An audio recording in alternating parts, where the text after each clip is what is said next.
nothing in this world works the way you think it does. Nothing. There's a far higher, bigger picture going on the earth for at least 7,000 years of human history that we modern day people really just don't relate to. All we know is what we live with today. The hidden history of the world we live in. For 3,200 years, Rome has dominated Europe. And for 3,200 years, Europe has dominated the world. Therefore, there is the old saying that all roads lead to Rome.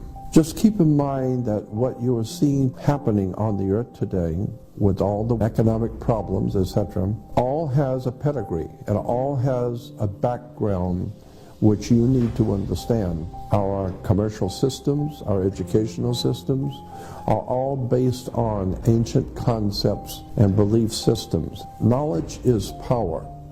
And this is why so many people in America especially feel powerless, because they have no knowledge. Profound things have been said in the Bible. For instance, it is written in the Old Testament that my people are dying from a lack of knowledge. And that's certainly true. Today people are dying, they're wasting their lives away because they're ignorant, ill-informed, and unread as to how the world works. And there's another scripture that I think is extremely important that says, where there is no vision, the people perish.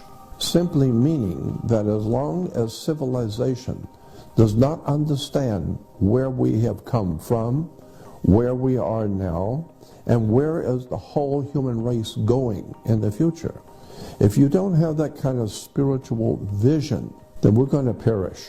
Educate yourself about how the world really works. Banks do not loan money. There's a law in America that says no bank can loan money, period. That's the law.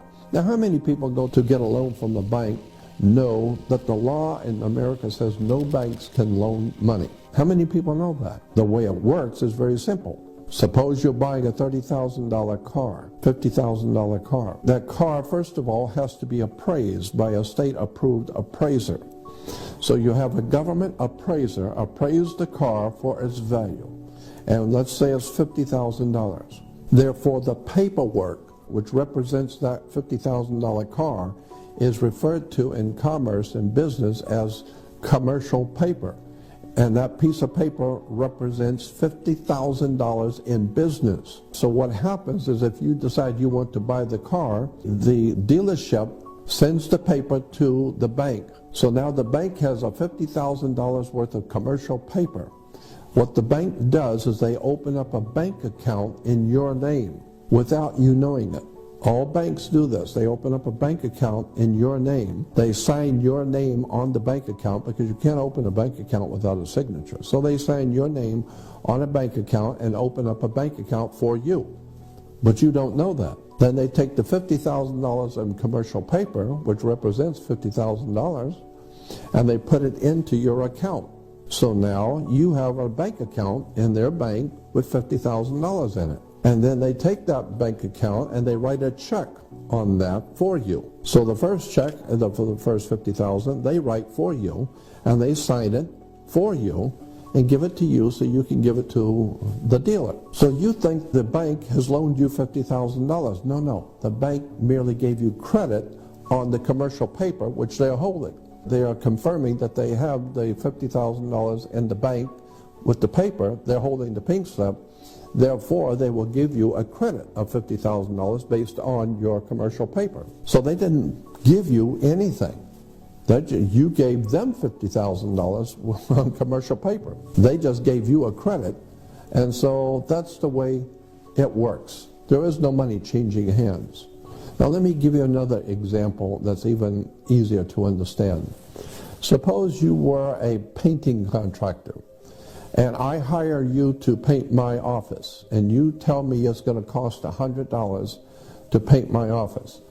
Well, the way it works in business, in commercial business, is that I agree to your bill of $100. So when you're through with the job, you come to me and you give me a bill, and the bill is for $100. I reach in my wallet and I pull out a $100 bill. and I give it to you. Now you have been paid because I gave you a $100 bill. No, I didn't pay you anything.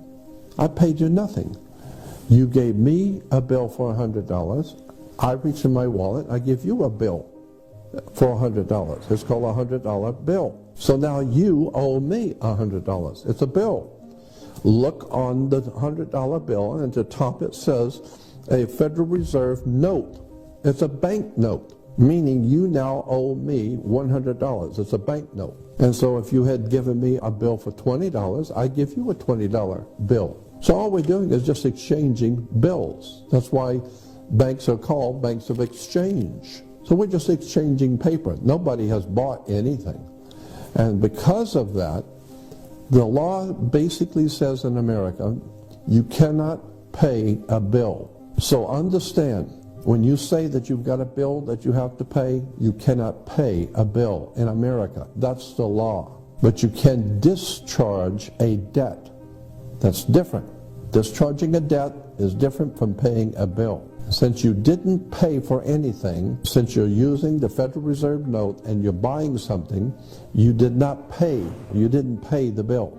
So therefore, whatever it is you're buying, you don't own. You don't own anything. It was just a bill of exchange. They give you something worth $100 bill, and I gave them a bill for $100. So the bottom line on the way commerce works is that nobody pays anyone, period. Therefore, in point of fact, by law, no one owns anything.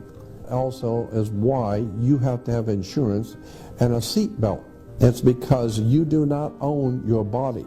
The government owns your body, in point of fact. And so your body is a security on the New York Stock Exchange, and the corporation that owns you, and you are owned. There are laws that expressly say that you are owned. You just don't know it. And so that's why you have to have a license, you have to have insurance. You can't get married without a license, because everything in our life is a business. The word license simply means a permit to do something, which without that permit is unlawful. Therefore, is totally unlawful for you to in any way, shape, or form have any relationship with a male or female intimately without a license. So that's why you have to have a license to get married. Why? It's because you are considered by law a maritime admiralty product. It's a very big story. Why do you have a bank? Why do we do any banking? Banks are found on both sides of a river. They're called river banks. What does a river bank do? It directs the flow of the currency, because your money is called currency, because it's an inflow of a current, and it's called liquid asset. And when you can't pay for something, then you're underwater. It's an extraordinary story, as I said, about the deception that goes on throughout the world about the real world and how it actually works. I have always wanted to just quietly do the best I can to cause young people to read, study, educate themselves, intellectually and spiritually enlighten themselves, because this is very important in this time of these times in which we're living. For young people to understand the word grounding. You need to be grounded. You're a biological battery, and you need to be grounded. And we know scientifically that when you take your shoes off and walk in the grass or walk on the beach, you are grounding yourself, because your body is a biological, electrical battery of sorts. And so you're grounding yourself with your Creator, with your earth, with the earth that you came from. And so the best way to ground yourself is to also spiritually and intellectually begin to educate yourself. Begin to read and study. This is very serious. You need to wake up.